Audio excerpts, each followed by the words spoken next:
So guys, I'm your host and you're watching WrestleIE, the home of real wrestling fans, real reactions, and real storytelling. And today, we have heartbreaking news, real drama, and some massive WrestleMania updates. Let's not waste time, let's dive right in. So let's start with something that genuinely broke my heart as a fan. Kevin Owens is injured. He's going to miss WrestleMania 41. And not just that, this is a serious neck injury that's been slowly building up for months. Now here's where people get it wrong. Everyone thought Kevin got injured in that brutal ladder match with Cody Rhodes back in January. But in his emotional interview, Kevin cleared it up himself. That match is not what injured him. In fact, Kevin Owens was already wrestling hurt before that match. He said, "In December I got checked.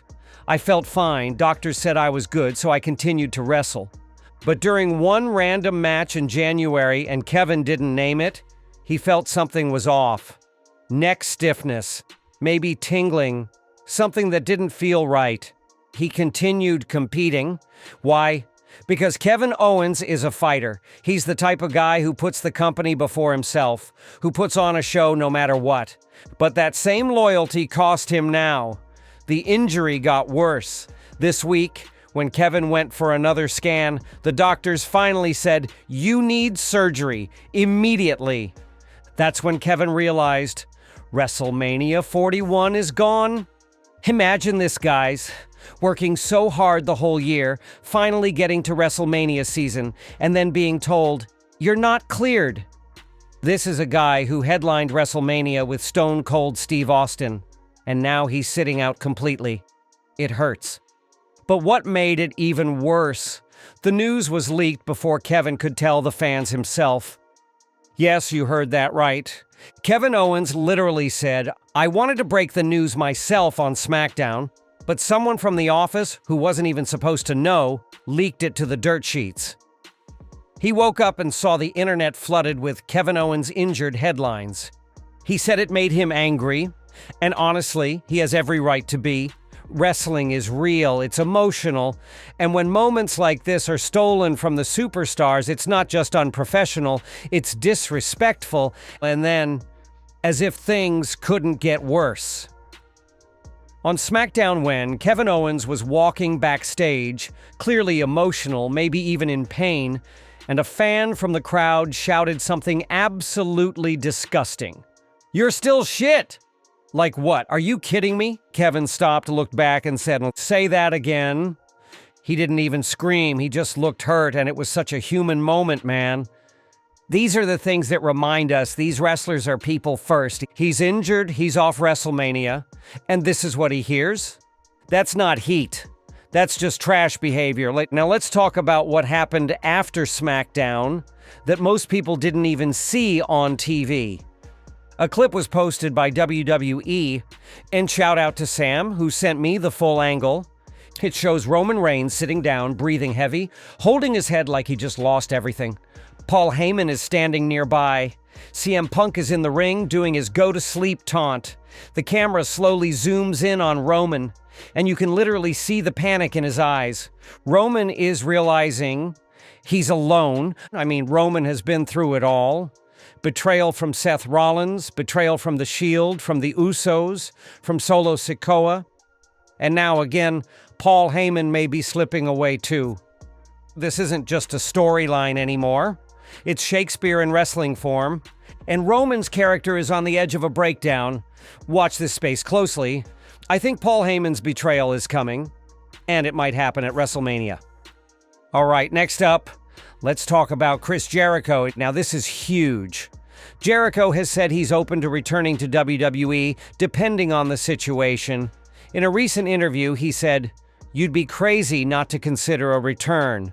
It depends on what the situation is and what's going on with me at the time."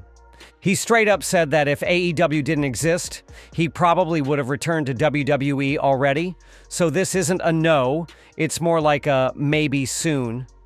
Now I'll remind you, his AEW contract is reportedly set to expire around 2026 or 2027.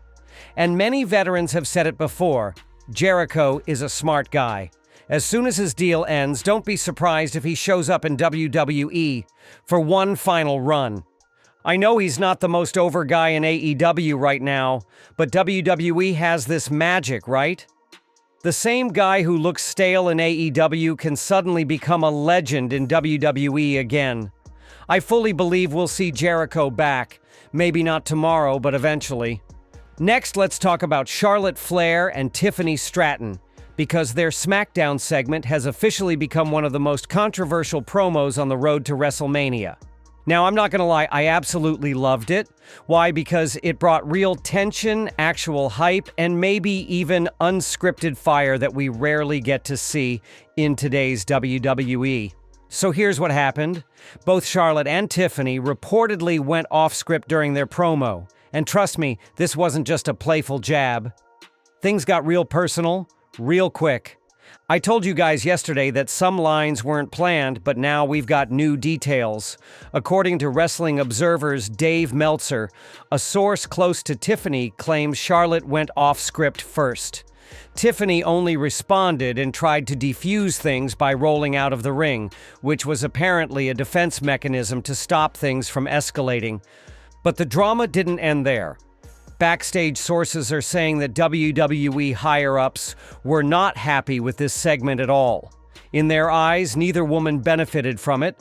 Both just made each other look worse. And that's not the goal when building up a WrestleMania match. At this point, there's reportedly more heat on Charlotte than Tiffany backstage. But let's be clear, neither one is in the right here. Personally, I think Tiffany had been holding on to those lines from last week. You remember how Charlotte absolutely cooked her in that previous segment? Fans roasted Tiffany online, and she probably had that 0-3 streak line loaded, waiting for revenge. When Charlotte went off script this time, Tiffany didn't hold back. She fired her shot and then exited the ring to avoid full-blown chaos. Smart or shady? You decide. Do I think WWE is unhappy? Yes. Do I think this promo added massive hype for their WrestleMania match? Also, yes. Let me know what you think. Was this unprofessional or perfect hype building? Type yes or no in the comments. Now let's talk about the Viper, the legend killer, Randy Orton.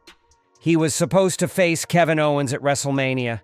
But now that KO is injured, what happens to Orton? Let's break down the possible options. Nick Aldis, he got an RKO last week. But honestly, a GM versus wrestler match at WrestleMania doesn't have that big match feel. Probably won't happen. Aleister Black, Malachi, this one is spicy. Black's return has been teased. Mysterious vignettes, candles, birds, spooky vibe. A match with Orton would be dark, intense, psychological. But again, who wins? Black can't lose his return, and Orton losing again won't make sense. Rusev / Miro, huge return, crowd pop. But again, same problem, you don't bring a guy back just to make him lose. So here's my bold prediction. Orton is going to issue an open challenge at WrestleMania, and whoever answers that call, it's going to be a shocker. Who knows? Maybe someone from NXT, maybe even a returning Matt Riddle. Too many wild cards. Whatever it is, Orton will be at WrestleMania. That's guaranteed. All right, now let's talk about what really matters. Roman Reigns is changing. And it's not just a return, it's a transformation. This week's Smackdown planted the seeds for something special. For months, Roman's dominance had slowed down. The aura had faded. But now, with Paul Heyman siding with CM Punk, Roman Reigns is being backed into a corner. And you know what happens when Roman gets cornered? He gets dangerous. Multiple insiders, including Vince Russo, are suggesting this version of Roman is about to snap. We're heading into a WrestleMania where Roman doesn't have allies. He doesn't have power. And that's when he's at his absolute scariest. Let me paint the picture for you. Roman Reigns walking down the ramp at WrestleMania 41. No Usos, no Solo, no Heyman. Just pure ice-cold intensity. The final boss, stripped of his kingdom, but more vicious than ever. That's a full heel Roman Reigns, and we need that. WWE knows that Rollins and Punk are both baby faces. Someone has to bring the chaos. And if Roman goes fully heel again, this match becomes nuclear. Forget cool villain vibes. I'm talking chair shots, low blows, brutal promos, and maybe even a post-match Bloodline 2.0 reveal. So yeah, Roman is cooking, and when he's done simmering, someone's getting burned. So guys, that wraps up today's detailed episode. From backstage chaos to WrestleMania builds, Jericho's return and real-life drama, WWE is on fire right now. Let me know your thoughts on these updates. Comment below, hit like, and don't forget to subscribe to WrestleAI for daily wrestling breakdowns. This is WrestleAI signing off. See you in the next one. Peace.